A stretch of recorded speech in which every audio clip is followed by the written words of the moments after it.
Hello there, happy Wednesday evening. Today we're talking all about joint position error and I'm so excited. My name is Julie Hirschberg. I am the owner of Re+active Therapy and Wellness in Los Angeles.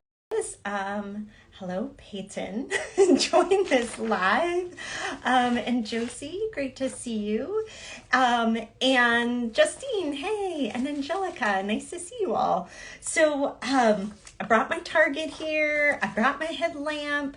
We were going to talk a little bit about joint position error.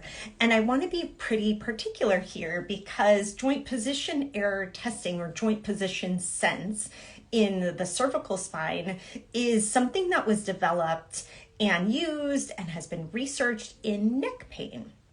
And I don't know if you knew, but it's something that has also been researched in dystonia, cervical dystonia. So there's a really lovely article that shows how joint position error is impaired in cervical dystonia. And growing area in concussion. And that makes a lot of sense because there's often also a neck injury associated with that. So that joint position error of the neck can be involved in concussion. So I wanted to talk specifically about tips in those populations. And I have a list of questions that one of my very awesome colleagues sent wanting to know a little bit more about this. So we're going to talk through those. But first, let's talk about the how you do it. By the way, this little handout, you can send me a direct message if you don't have this target because I love it. And on the back, it has the reference and how to set up the test. This is from Rob Landell, who is coming to our Brain Bites group tomorrow night. And I'm so excited.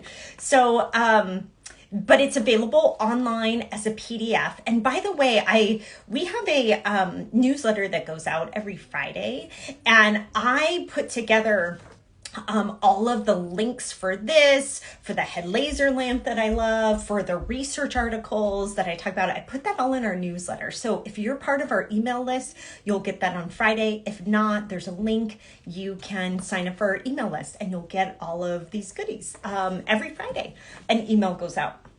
So you take your target, you put it on the wall, so preferably a blank wall, not my wall of books over here. You don't have to put it up with a cool avocado sticker, but that's what I've got. So there it is. You're going to sit in a chair with a back 90 centimeters away from that. This is how this was designed. You're going to wear your head laser lamp. And typically these things have several settings. So they have a light, they have a flashing light, and then they have a laser. And then as I go over to my target, let's see, let's get you over there. You can see that I can be right on the center of my target. And what we are looking for is somebody, and I'm gonna not shine this in your eyes here. So, or my own eyes for that matter. So what we're looking for when we do the test is somebody within this yellow zone of our target. So 4.5 degrees is considered normal. And what we do is we have them get that neutral position, turn their head and with their eyes closed and come back to the center. And what we look for is deviation. So what is found, for example, in dystonia is that there is a deviation, typically laterally, away from the side of the dystonia, actually.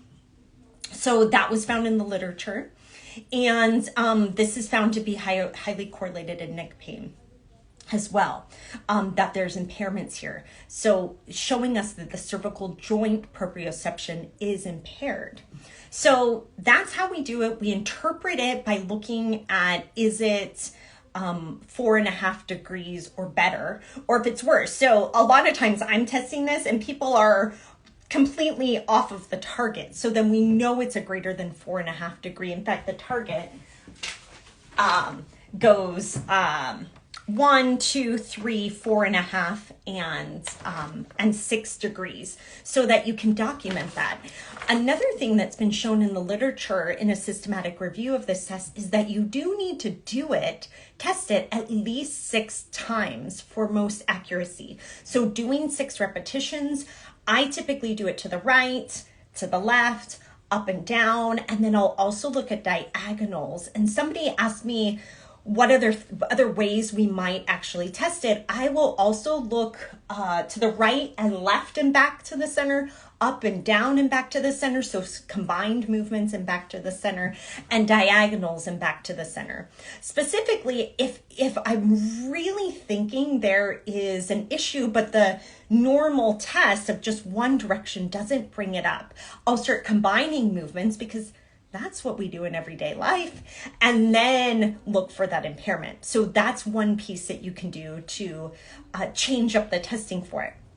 Now, another really great point and question that one of my colleagues brought up to me and asked in our direct messages is, what about if the person has a lot of pain and they can't move very much? So great question, because I see that a lot too. And I do it in a pain-free range, or a very small range, or in a different position. So the validated test is sitting, but that might not be the best position. So particularly in dystonia and in people that I see post-concussion, I will find a position of comfort.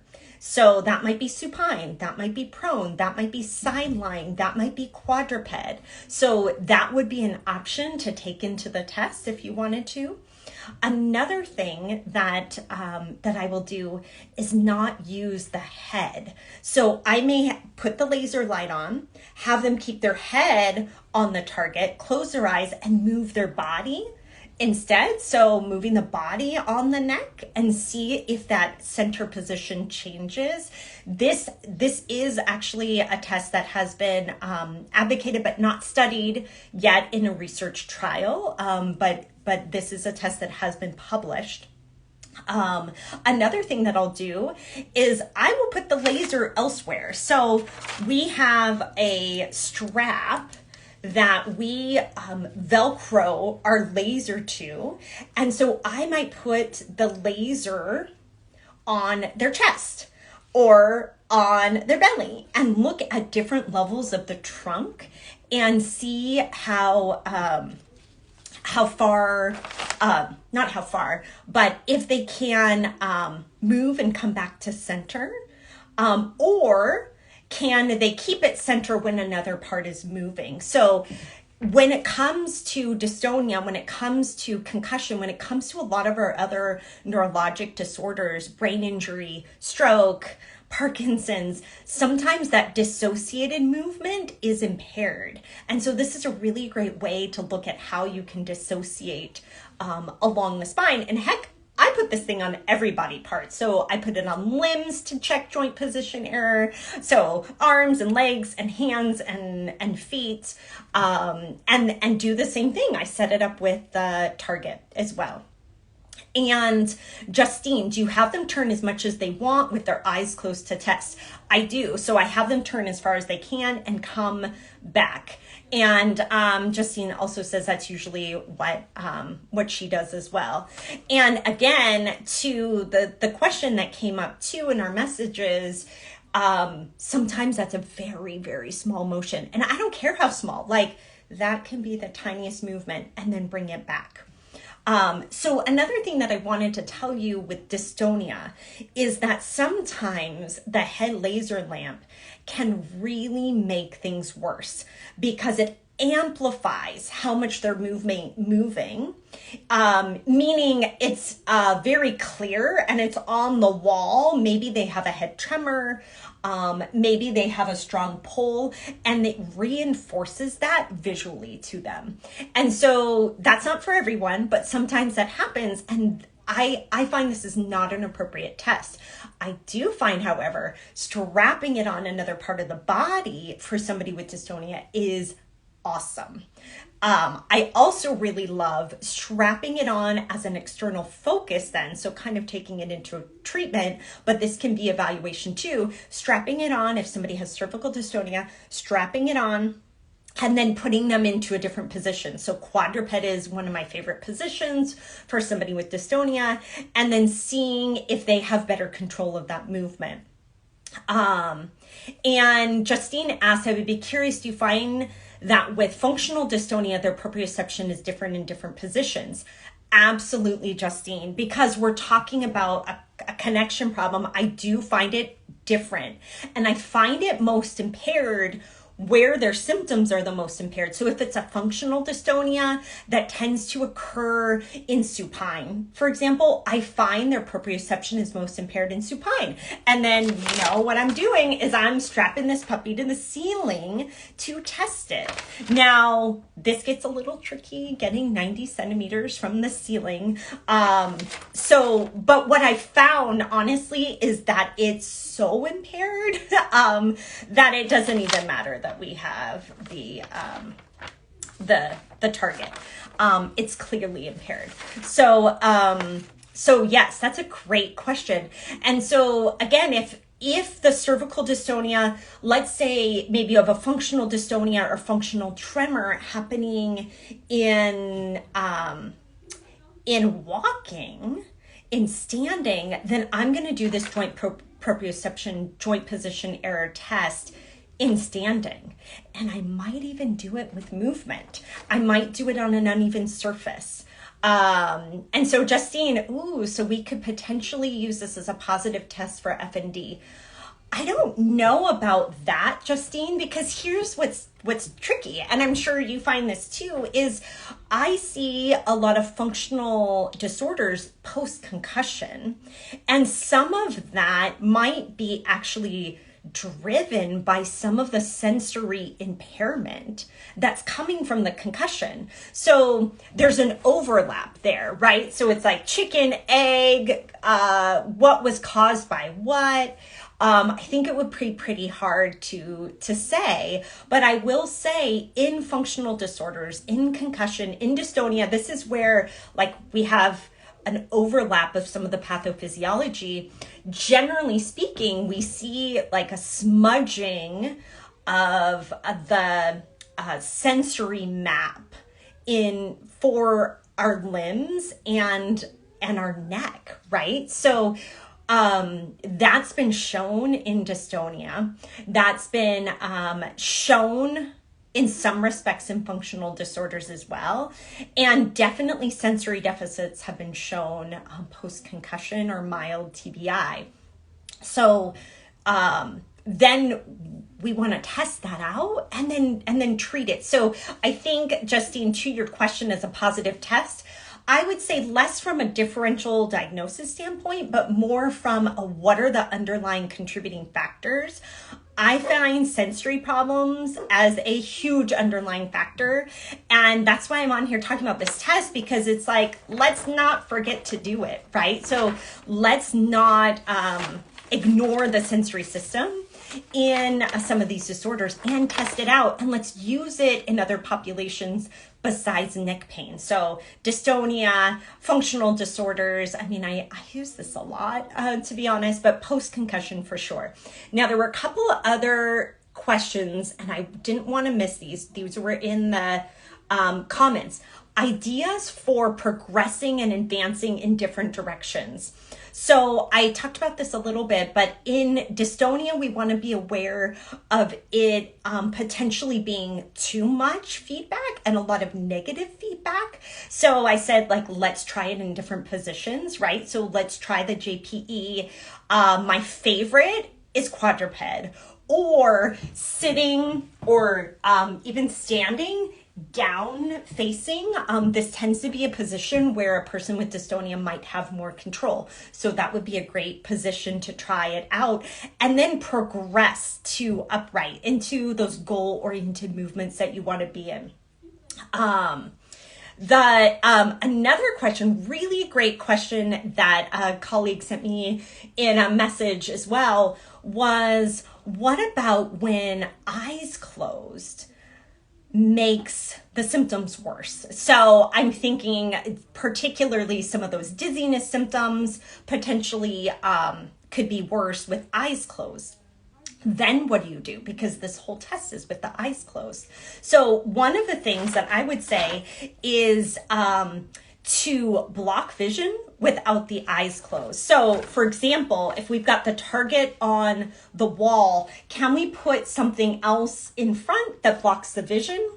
But the headlamp is up here, right? So the headlamp can still move. So having something in front of the person would be an option. And then another thing, again, I'll say it over and over, strap this to another place. So again, you could put something in front of the person, but not totally obscure their vision. So a lovely picture, even a screen, but so they can keep their eyes open, and then have them do the movement elsewhere outside of the neck, which is another really great way to modify for people who have too much pain or too many symptoms with the neck movement. So let's move another body part. That was a great question. One last question that somebody asked was recommendations for home exercise program and frequency and duration. So taking this into the treatment realm, which we could go down many pathways when we talk about treatment of sensory dysfunction for the neck, in dystonia, in concussion. But I love this question because I would come back and say, like, how fast do you want to get better, right? And when we look at the literature in different diagnoses, like dystonia, for example, we know a lot of practice, very intense, a lot of repetition to undo that negative neuroplasticity. And I would say for many of the disorders where we're seeing neck proprioception deficits, it's going to take a lot of practice to rewire the brain and rewire those pathways, right? So there is a really great article. It's old, but great. By the way, lots of good literature in this area. I'm going to put it into our email. So if you're on our email list, you'll get it on Friday. Lots of great articles. I just love pouring through the literature, but a great article from 2008 actually looked at this frequency level. And what they did was they had 1 day a week for 6 weeks of physical therapy. So that live session. And then they did 10 to 20 minutes twice a day over the course of 6 weeks. That's quite a bit of practice. And typically I will start with about that amount. However, so many caveats to that, right? So graded exposure all of the way, right? So to me, that principle always holds true. And so oftentimes when I'm working with somebody who has a neck proprioceptive deficit and dizziness, so maybe they have 3PD, maybe something else, maybe it's cervicogenic dizziness, we might start a lot slower, and we're going to incorporate some of our autonomic techniques or grounding. So the person might work into some dizziness with the head laser practice, and then they can ground and decrease their level of dizziness. So enjoy that control, right? We need that control, and then go back to it. So I might start with 30 seconds. And progress to a minute, and then a minute and a half, and 2 minutes. So taking it a lot slower has been so important for success in that particular group. So to answer that question, it's so specific to the person and what they can tolerate. If there's no symptoms with it, like boom, let's go crazy on this. Why not? And we start with some of the simple head movements and move to complex. There's so much. I mean, we get to the point where we're like standing on one leg, maybe tossing something up and down and doing laser movements at the same time, tracing things on the wall. And it's really, really fun. So great questions. Oh my gosh, thank you so much for sending me questions ahead of time. That was great. Justine for asking questions as we're going too. Thank you all for joining me tonight on a little laser adventure. It's one of my favorite tools. It really is. That was the joint position error testing, some tips for dystonia and post-concussion. And I hope you all have a great evening and found that helpful. If you want those articles, links to any of those things, make sure you're on our email list. I send those out every Friday for you all. So thanks so much for learning alongside of me. I appreciate you so much and have a great evening.